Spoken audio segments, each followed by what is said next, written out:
Stuart, we're back for another episode on the podcast. Great to be with you again. Great to see you, my friend. I love it.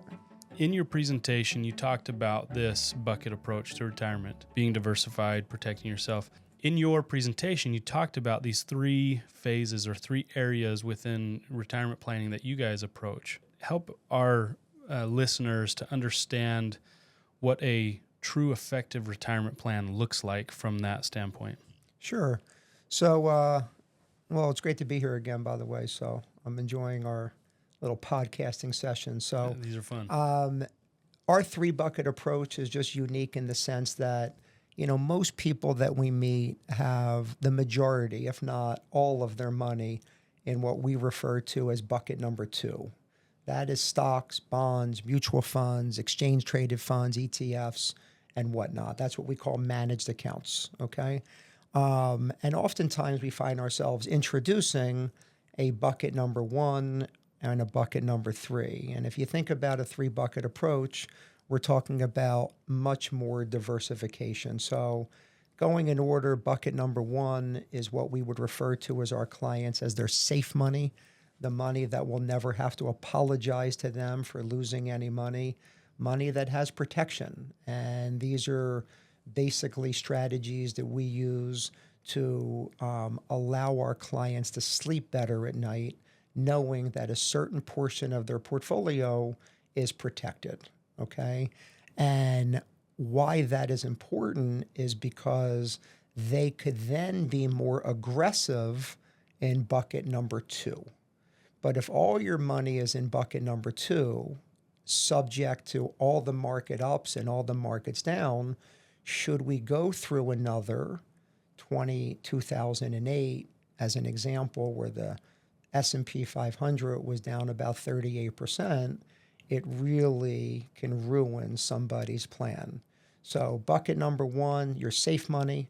And traditionally in bucket number 1, James, we will look at that for our clients that want or need additional income, as bucket number 1 will provide our clients a guaranteed stream of lifetime income. Think about that as a private pension plan. We oftentimes talk about pensionizing a portion of our client's portfolio for those clients that want or need a guaranteed source of income at some time in the future. So bucket 2, we talked about your stocks, bonds, mutual funds, and exchange traded funds. And then bucket number 3 is basically what we refer to as alternative investments. Think about this as institutional real estate, for example, multifamily housing, apartment buildings, self-storage facilities. These might be 2 areas of the real estate world that I have personally liked over the years from a standpoint of being all weather. And this 3-bucket approach, frankly, has allowed us to smooth out the ride for our clients, because at the end of the day, what we are trying to do is to make sure that our clients are protecting and growing their money over time. And you noticed I also said protecting, because we believe it's very important to protect our clients' capital as best that we can. And like I said to you earlier, that many of our clients are as concerned about protecting their wealth as they are about also growing their wealth. What do you think are the biggest misconceptions about diversification? I think that, people don't know what they don't know. Mm-hmm. And one of my also favorite sayings is that common sense is not that common. Yeah. And, more and more seemingly today. Yeah. And, when people think about, asset allocation, right, that is how much should I have in stocks and how much should I have in bonds and how much should I have in cash.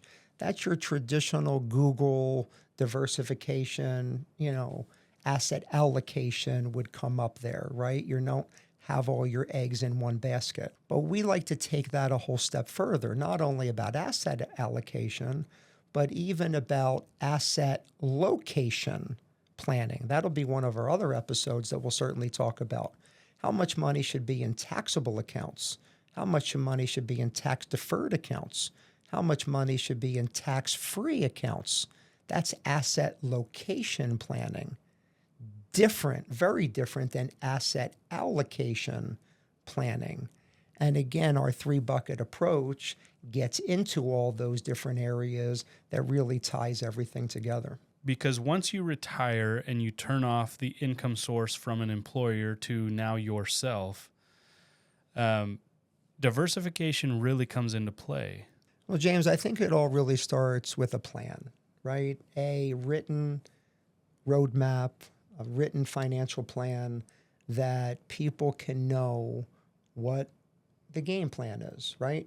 So if the game plan is to retire at age 62 or 65 or 67, okay, it all starts with how much income do you need at age 65 or at age 67 or 62, whatever the number is, it doesn't matter. And that's really where we start. We want to know what Social Security is expected to be. Is there going to be any pension income? Pensions are, very rare in this day and age unless somebody was a school teacher or, works for, the fire department or police officer, government employee and whatnot. Ideally, James, what we want to, and for all of our listeners, if you're living on and need $5,000 a month of income when you retire, or $10,000 a month, or $15,000 a month, or $20,000 a month, it doesn't matter what the number is. We believe that having as much of that income guaranteed as possible would help our clients to sleep a lot better at night. And study after study that is done by all the major financial institutions, big insurance companies, Vanguard did a study, Fidelity did a study, Schwab did a study, that people that retire with guaranteed income are happier and live longer. Boy, those are two great things, being happier and live longer. Why? Because when you compare people that have guaranteed income coming in versus people that just have a lot of money in 1 or 2 different accounts, it really is stressful if you just have money in 1 or 2 or 3 or 5 different accounts to know how much can you safely withdraw every month or every year without running out of money. Because look, going back to the number one concern of a retiree today, it is simply the fear of running out of money, living longer than your money will last. And we want to make sure that our clients who cross paths with us, that we're going to give them a written plan to know that they will never outlive their money. Yeah. Now, whether it's enough money is a whole different conversation, but having that written plan in place or those goals identified and executed upon is what we want to bring to the table. Market risk is one thing, but income risk seems to be a whole nother one. I mean, look, at the end of the day, look, so many of the couples that we meet with, it's usually one of the couples, maybe it's the husband, maybe it's the wife that's more financially astute.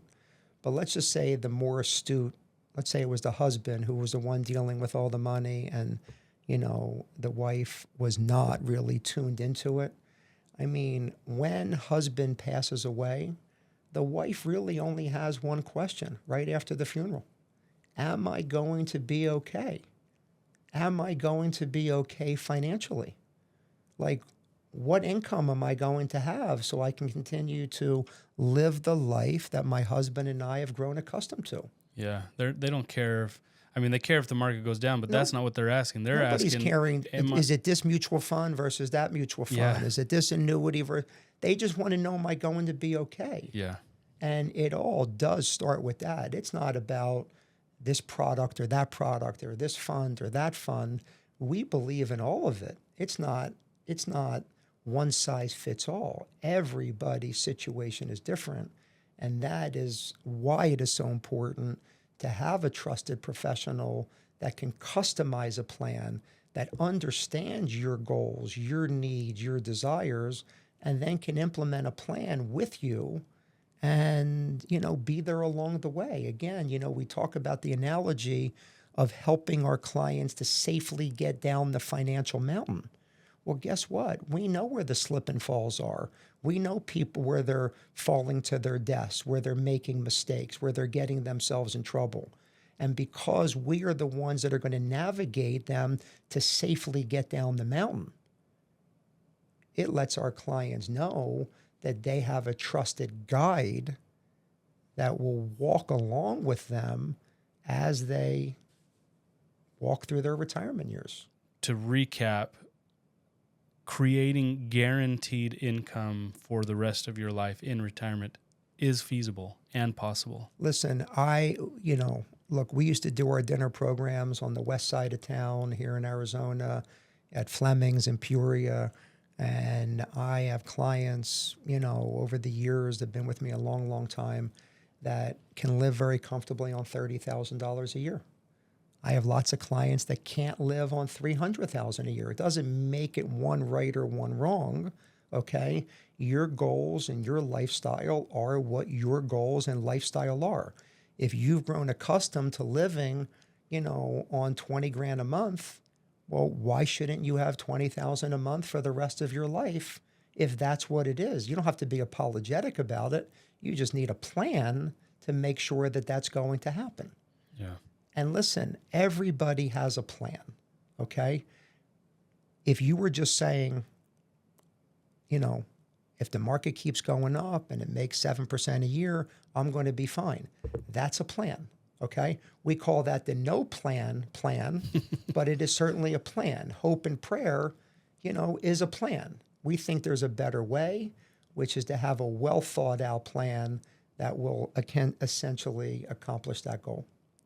So guaranteed income is possible and done by you guys every day. This is Absolutely. what you guys do for your clients every single day. Yes. And like I always say to people, if we can't help you, we can certainly point you in the right direction. Yeah, I love that.